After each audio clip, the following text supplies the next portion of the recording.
Let me ask you something powerful right now, and I want you to really feel this in your soul.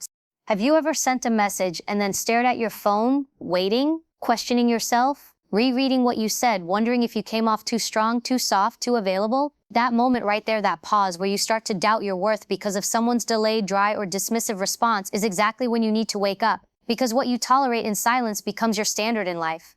When they start becoming inconsistent, when their responses shrink while your efforts expand, when their interest becomes a ghost of what it once was, you must stop. Not out of bitterness, not out of ego, but out of wisdom, because you are not meant to beg for what is sacred. Let me tell you the truth, that most people aren't ready to hear your attention is a gift, not a guarantee. And the moment someone starts treating your presence like it's optional, you must make your absence unforgettable. Emotional detachment is not weakness, it's strength under discipline. It's the divine art of stepping back, not because you stopped caring, but because you started respecting your energy. And sometimes the most powerful thing you can say is nothing at all. Do not chase someone who is showing you they're no longer emotionally present, because every time you force communication, you lose alignment with your purpose. When they start responding with one-word text, stop explaining yourself. When they start disappearing for hours, stop rewarding them with immediate replies. When their energy becomes a question mark, don't become the exclamation mark trying to fill the silence. Stop texting them. Why? Because every message you send is a mirror of your self-worth. And when you keep showing up for someone who's slowly fading, you're not proving love, you're proving that you don't yet believe you deserve more. And you do. Detachment isn't coldness, it's clarity. It's that moment when you finally understand. You don't chase respect, you command it by walking away. And you don't need closure from them, when the pattern itself was the closure. Stand up in your soul, withdraw your energy, pull it back, not to play games, but to protect your peace. Because the most dangerous thing to someone who once had unlimited access to you is losing access to you when they finally realize what they took for granted. When someone's tone begins to shift, when once warm words turn cold, when their responses become clipped, mechanical, or simply indifferent, it is not just a minor change in mood. It is a message, a signal, and often a calculated one. The shift in tone is rarely accidental. It reveals a deeper truth. Their intentions, priorities, and feelings toward you are no longer where they once were. But here's the mistake too many people make. They start analyzing, justifying, excusing. Maybe they're stressed, maybe they're just tired, maybe it's nothing. No, when someone is invested in you, they communicate with presence. They respond with emotional weight, consistency, and connection. When the tone changes, it is not your job to fix it. It is not your burden to chase clarity from someone who is deliberately becoming vague. Because energy doesn't lie. The human voice, even in text, carries truth. And when that truth turns cold, you must have the wisdom to stop warming it with your effort. You must have the courage to stop texting, stop initiating, stop pouring yourself into a space that is no longer sacred. The shift in tone is not just emotional, it's spiritual. It's a disturbance in alignment. Your soul feels it before your mind can make sense of it. And you must trust that feeling, because if you don't, you will spend days, weeks, even months trying to rekindle a flame someone else has already extinguished. You will start bending, shrinking, overcompensating, just to bring back a version of them that no longer exists. And that isn't love, that's self-abandonment. The shift in tone is your wake-up call. It is not something you argue with, it is something you observe, respect, and respond to with silence, dignity, and spiritual detachment. When someone starts replying late, sporadically, or only when it's convenient for them, they're not just busy, they're sending a message about how much access to you they believe they can afford to lose. Delayed replies are often used as emotional breadcrumbs, tiny pieces of attention scattered just enough to keep you curious, hopeful, and engaged, but never satisfied. It's not an oversight, it's a pattern. It trains you to accept less, to wait more, to second-guess your value in the relationship, and the longer you normalize it, the deeper your self-worth becomes tied to their digital crumbs. This is how control begins, subtly, silently, and in disguise. They shift the rhythm, and you adjust your expectations to match it. You go from expecting conversation to waiting for acknowledgement, from feeling secure to feeling anxious, from expressing freely to measuring every word. All of this because they've conditioned you to think their absence is acceptable, and that is the trap. But here is the truth. People make time for what matters. They respond with energy where their heart is invested. Consistent communication isn't about availability, it's about priority. If someone is always online, always active, but somehow can't respond to you in a timely way, that's not coincidence, it's a clear reflection of where you stand. The antidote to emotional breadcrumbing is silence, not coldness, not pettiness, silence. When you stop chasing, stop waiting, stop rewarding neglect with your effort, you reclaim your power. You show them that your value is not determined by their schedule. You remind yourself that you are not here to beg for attention, to cling to fragments of affection. When someone starts treating your presence as optional, your silence becomes the loudest boundary you can set. It speaks without accusation and detaches without apology.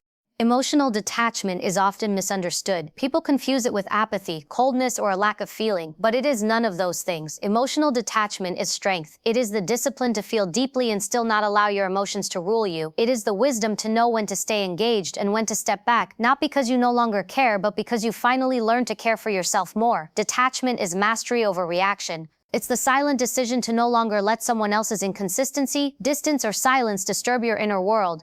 You do not detach to punish. You detach to protect. You detach because you recognize that your peace, your clarity, and your self-worth cannot be held hostage by someone else's confusion. When you detach emotionally, you stop trying to force clarity out of chaos. You stop needing validation from people who are too unstable to even validate themselves. You step out of the game. You reclaim your voice. This is the sacred place where real confidence is born, not in being unaffected, but in being so grounded within yourself that you no longer chase what's pulling away. You no longer beg for energy that comes half-hearted. You stop proving your worth through persistence. Instead, you become still. You become aligned. You trust that what is real doesn't need to be forced, and what is meant for you will never require you to abandon yourself to keep it. Detachment doesn't mean you stop loving. It means you stop allowing that love to cost you your dignity. It means you stay rooted in your truth even when emotions rise like waves. You let them pass, but you do not let them steer. That is not indifference. That is spiritual intelligence, and it is power. Every time you stay silent when someone disrespects you, every time you tolerate delayed replies, vague answers, emotional games, or one-sided conversations, you are unconsciously teaching them how to treat you. You are setting the bar for what is acceptable in your presence. People don't learn from your words, they learn from your boundaries. They observe what you allow and they adjust accordingly. If you allow inconsistency, they'll give you less consistency. If you accept being ignored, they'll ignore you more. This isn't cruelty, it's conditioning. The truth is, you are either reinforcing your value or you are eroding it, and the line between the two is drawn by what you permit. When someone begins to treat you with indifference and you continue to engage, initiate, or explain, you're rewarding the very behavior that's hurting you, and over time you become complicit in your own mistreatment, not because you want to, but because you haven't yet remembered that your silence can be stronger than your words. This isn't about ego, it's about energy. You are sacred. Your time, your attention, your love, it is all sacred. And when you hand it over without requiring respect in return, you teach others that your presence can be taken for granted. But the moment you choose to stop explaining, stop chasing, stop proving, you shift the dynamic, you stop being an option and become a standard.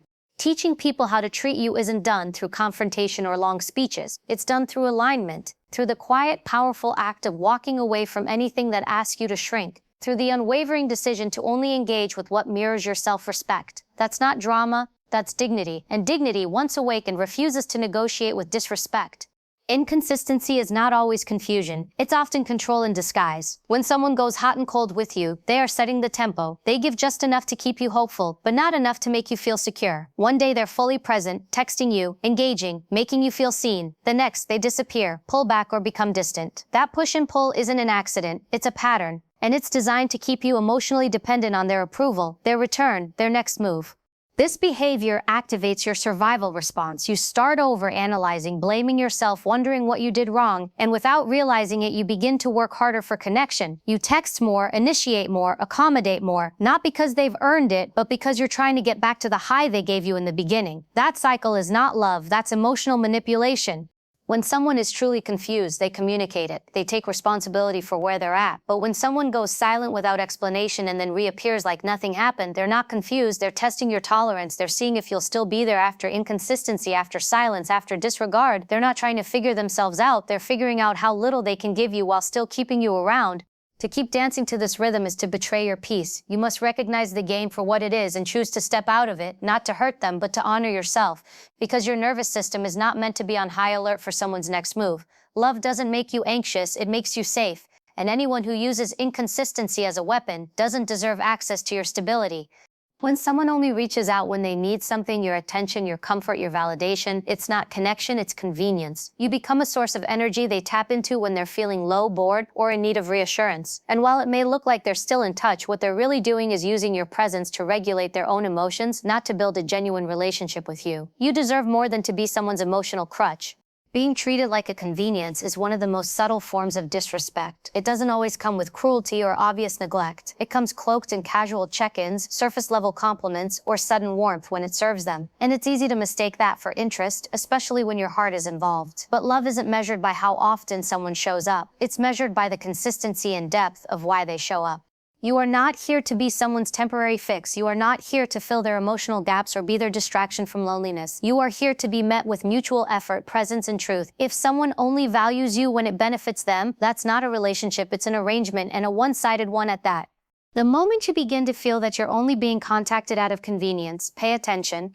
Not to them, to yourself. Ask yourself what you're truly receiving in return. Ask if the interaction leaves you nourished or drained. Because being needed is not the same as being valued. One is rooted in dependence, the other in respect. And you were not created to be someone's backup plan or emotional safety net. You are meant to be seen, chosen, and appreciated, not just when it's easy, but especially when it's real.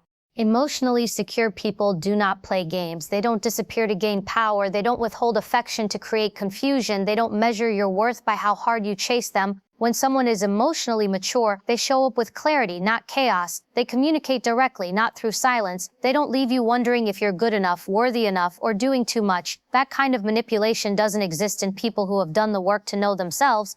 But when someone starts pulling back just to see how far you'll reach or responds late just to trigger your anxiety, that's not love, it's strategy, it's an ego game. They're not trying to grow with you, they're trying to maintain the upper hand, and the longer you stay engaged in their rhythm, the more you lose yourself in the dance. Because emotional games are designed to keep you off balance, to keep you guessing, and that confusion keeps you invested, not in them, but in trying to solve them.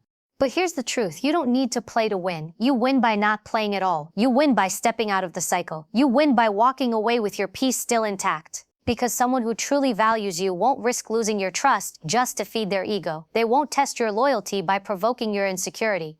The moment you sense games being played, that's your signal. Not to retaliate, not to prove your worth, but to exit, quietly, firmly, with grace. Because your energy is not entertainment, your emotions are not toys, and your presence should never be reduced to a prize someone earns only after making you question yourself. Emotional maturity doesn't create doubt, it creates safety, and you deserve nothing less. Your energy is sacred. Every message you send, every word you write, every moment you spend thinking about someone, it's not just communication, it's currency, it's life force, it's part of your soul being extended outward. And when you give that energy to someone who mishandles it, dismisses it, or only responds when it's convenient for them, you are investing your spirit in a space that cannot hold it. That's not love, that's leakage. You weren't created to be constantly available to those who are barely present. You weren't designed to be drained by interactions that leave you doubting your worth. The more you pour into people who don't pour back, the more disconnected you become from your own power. That fatigue you feel isn't just emotional, it's spiritual. Because your soul knows when it's being ignored, when it's being used, when it's being taken for granted. Preserving your energy is not selfish, it's sacred duty. It's understanding that not everyone deserves access to your light, especially those who dim it with inconsistency, manipulation, or emotional laziness. The more intentional you are with where and how you place your energy, the more your life aligns with peace, and peace is not passive, it's protection. It shields you from people who come not to connect but to consume. Before you text them again, before you reach out hoping for a different version of them to show up, ask yourself, are they truly present? Or are you just trying to fill the silence with your effort? Because if they can't match your energy, they shouldn't have access to it. Your attention is not a gift to give lightly, it's a reflection of your soul, and your soul is not up for discount, debate, or delay. It is to be honored, guarded, and given with discernment. When you continue to engage with someone who consistently makes you feel uncertain, anxious, or less than, you send a silent message to yourself, and it's dangerous. You begin to wire your nervous system to associate love with instability. You start to normalize emotional chaos as part of intimacy. Every time you check your phone hoping for a reply that never comes, every time you reread conversations trying to decode what went wrong, your nervous system is activated not by love but by fear. And this constant state of emotional survival becomes your baseline. That's not connection, that's conditioning. You become addicted to the very pattern that's hurting you. It's a psychological loop: hope, disappointment, validation, withdrawal. And the longer you stay in it, the more it trains your body to expect inconsistency, to crave the next hit of attention like a fix. This is how trauma bonds form, not from physical harm, but from emotional unpredictability that wears down your inner compass. True connection soothes your nervous system, it calms you. It makes you feel seen, not analyzed, safe, not scanned for weakness. You should not have to question your worth every time there's a pause in conversation. You should not have to work overtime to feel wanted. The one who is for you will not trigger your abandonment wounds. They will help you heal them. If someone's presence in your life regularly causes emotional disarray, no amount of history, chemistry, or potential justifies the cost. Because over time, it's not just your heart that suffers, it's your peace, your sleep, your joy, your ability to feel safe and love. And nothing is worth sacrificing your nervous system to someone who has already shown you they do not know how to handle your heart with steady hands. When communication begins to feel like a performance, when you find yourself carefully crafting messages, second-guessing your tone, or waiting hours to respond just to match their delay, you are no longer in an authentic connection. You are in a power play. And the most dangerous thing about this shift is that it often happens quietly. One day you're texting freely, openly, with ease. The next you're editing your voice to protect their ego, to avoid seeming too much, to not appear too eager. That's not communication, that's survival.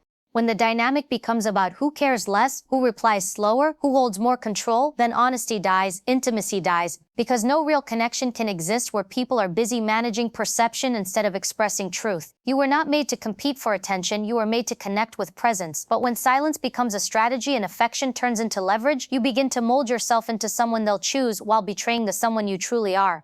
The game of texting, delaying, withholding, or mirroring their detachment may feel clever, but it's spiritual erosion. Every time you shrink yourself to maintain their interest, you teach your soul that authenticity isn't safe. And that is the slow death of self-worth. Communication should never feel like negotiation. If it does, it's time to step back and ask, what am I actually fighting to keep? The connection or the illusion of being wanted? When texting becomes about tactics and emotional safety is replaced by emotional strategy, that is your moment to reclaim your power, not through revenge, not through manipulation, but through clarity. Because the second you have to start calculating your presence to earn theirs, you're no longer communicating from love, you're surviving through fear, and your soul was not born to beg. You are not here to chase love that runs. You are not here to decode silence, to shrink yourself into fragments just to be tolerated by someone who lacks the capacity to truly see you. You are here to be met with presence, not patterns, to be received in fullness, not in fractions. The moment someone makes you question your worth through their inconsistency, their detachment, their emotional games, that is the moment you stop texting, stop reaching, stop offering pieces of yourself to people who have not earned access to your soul. You were not born to be half-chosen. You were not created to serve as someone's backup, their option, or their emotional escape. You are not hard to love. You are just too real for those still playing pretend. Stop texting them, not out of bitterness, but out of clarity. Not to punish them, but to protect you. Walk away not because you're weak, but because you are finally strong enough to choose yourself over confusion. Your silence isn't rejection, it's revelation. It says, I know who I am now. It says, I no longer abandon myself to be accepted by those who don't know how to hold me. And that is the moment everything changes. Because when you stop giving energy to what depletes you, you begin attracting what aligns with you. You don't lose anything by walking away from inconsistency. You make room for something real. Let them feel your absence. Let them wonder. Let them see what it looks like when someone who was once all in chooses to rise instead. You are not just stepping back. You are stepping into power, into truth, into peace. And that is the loudest message you will ever send.